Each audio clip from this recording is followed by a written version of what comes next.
High বন্ধুরা, আজকে চলে এসেছি একটা ছোট্ট বার্থডে পার্টির ভ্লগ নিয়ে।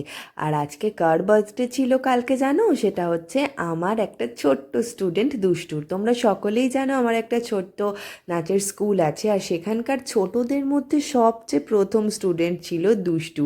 তাই ও আমার ভীষণ প্রিয় একজন। আর গুবলাইয়ের কাছে ওর দুষ্টু দিদি ভীষণ প্রিয়। তো আমি প্রথমে ক্লাস করে নিয়েছিলাম, কাল ছিল সানডে, তাড়াতাড়ি ক্লাস করিয়ে পৌঁছে গিয়েছিলাম ওর বার্থডে পার্টিতে। আর এখানে দেখো ও দুটো কেক কাটছে, একটা কাটছে আর একটা শুধু ফটোশ্যুট করার জন্য এনেছে। দুটো কেকই ছিল খুব মিষ্টি। আর এখানে ওর দিদি রয়েছে, ওর মাসিমণিরা রয়েছে, আরও যে দুটো হোয়াইট কালারের ড্রেস পরা ওর দুটো মাসি, ওরাও কিন্তু আমার স্টুডেন্ট। ওরাও খুব মিষ্টি। এবং এরপর ওরা স্নোটা ছেড়ে দিয়েছে, যেটা খুবই ভালো লাগছে। আর তার সাথেও ছিল কেক, চিকেন পকোড়া, পোলাও, মাংস, চাটনি, রসগোল্লা, অনেক কিছু।